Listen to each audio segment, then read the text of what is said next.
The crimson sun of Kepler 442b cast long shadows through the crystalline forests as Ambassador Zekathara observed the strangest sight in his 30 cycles of xenobiology research.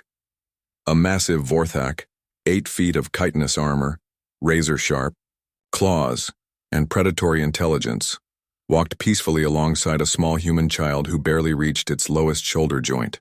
The child, no more than 7 standard years by human reckoning, chattered excitedly while pointing at various flora. The Vorthak, apex predator of 3 star systems and terror of colonists across the galaxy, listened with what could only be described as patience. "Fascinating," Zekathara murmured into his recording device. The human cub shows no fear response despite being in the presence of a creature that could dismember her in seconds. Through his observations over the past month, Zekathara had documented something unprecedented. The human settlement of New Haven had somehow achieved what no military force, no advanced technology, and no diplomatic mission had managed: peaceful coexistence with the Vorthak population. The key, he realized, was the children. The young, human Maya, according to his files, had befriended a Vorthak she'd named Spike with the casual ease that only human children seem to possess.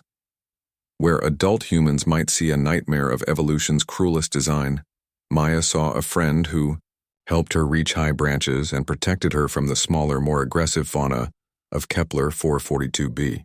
"The symbiosis is remarkable," Zekathara noted as he watched Maya share her lunch with Spike.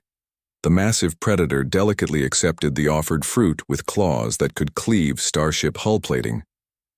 "The Vorthak demonstrates unprecedented behavioral modification in the presence of human juveniles." But it wasn't just one child and one Vorthak. Across New Haven, similar partnerships had formed. Human children, with their innate fearlessness and boundless curiosity, had approached the Vorthak with the same enthusiasm they might show a stray pet. The Vorthak, seemingly hardwired to protect young of any species, had responded not with aggression but with an almost parental instinct. The implications were staggering. For decades, the Galactic Council had classified Vorthak as an extinction-level threat. Their expansion into human space had been met with military resistance, resulting in brutal conflicts that left entire systems devastated. Yet here, on one small colony world, human children had accomplished what armies could not. "Mr. Ambassador," a voice called behind him. Zekathara turned to see Dr. Sarah Chen, the colony's xenobiologist, approaching with data tablets in hand.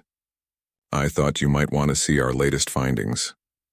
Dr. Chen pulled up holographic displays showing brain scans and behavioral analysis. "We've discovered that Vorthak neural patterns undergo significant changes when exposed to human children. Specifically, their aggression centers become dormant while protective instincts amplify beyond anything we've recorded." "The children's pheromones?" Zekathara inquired. "Partially, but it's more complex. Human children possess a unique combination of traits: fearlessness born of ignorance, genuine affection without ulterior motive, and an instinctive understanding of play behavior that transcends species barriers. The Vorthak respond to this authenticity." Zekathara watched as Maya attempted to teach Spike a human game involving stacking stones. The 8-foot predator crouched low, using massive claws with surgical precision to carefully place each stone. When the tower inevitably collapsed, Maya burst into delighted laughter. And something extraordinary happened. The Vorthak made a sound that could only be described as laughter in return. "How do adult humans respond to this development?" Zekathara asked. Dr. Chen smiled. "Initially with terror, naturally. But humans have a remarkable capacity for adaptation. When parents see their children safe and happy with their Vorthak companions, protective instincts override xenophobic ones. Within weeks, entire families began treating the Vorthak as extended community members." The transformation hadn't stopped there. Adult Vorthak began contributing to the colony's welfare, using their natural abilities to clear dangerous terrain, hunt aggressive predators, and even assist in construction projects. Their keen senses made them ideal sentries, and their loyalty to the human children extended to protecting the entire settlement. "The military implications are significant," Zekthara observed. No force in the galaxy would attack a colony defended by Vorthak. That's exactly the point, Dr. Chen replied. We've stumbled upon something that could change interspecies relations forever. Human children don't see terrifying aliens, they see potential friends. That perspective is infectious. As evening approached, Zekthara watched Maya's mother call her home for dinner. The child hugged Spike's massive foreleg and promised to return tomorrow for more adventures. The Vorthak gently touched her head with one claw in what had become their ritual goodbye. That night, Zekthara composed his report to the Galactic Council. The human colony of New Haven has achieved unprecedented peaceful integration with Vorthak populations through an unexpected vector, their offspring. Human children, lacking the fear responses and preconceptions of adults, have formed genuine bonds with creatures we previously considered implacable enemies. This development suggests that humanity's greatest strength in galactic relations may not be their technology, military prowess, or diplomatic skills, but rather their children's capacity for fearless friendship. Where we see dangerous predators, human children see playmates. Where we calculate threat assessments, they offer unconditional acceptance.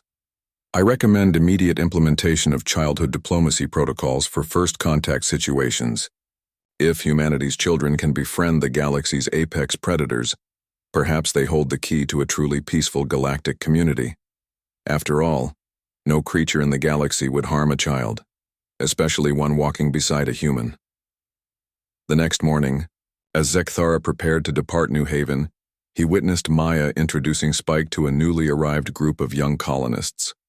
Within hours, 3 more Vorthak had emerged from the forest, drawn by the children's laughter and the promise of friendship, without fear. The universe, Zekthara realized, had just become a little bit smaller and infinitely more hopeful.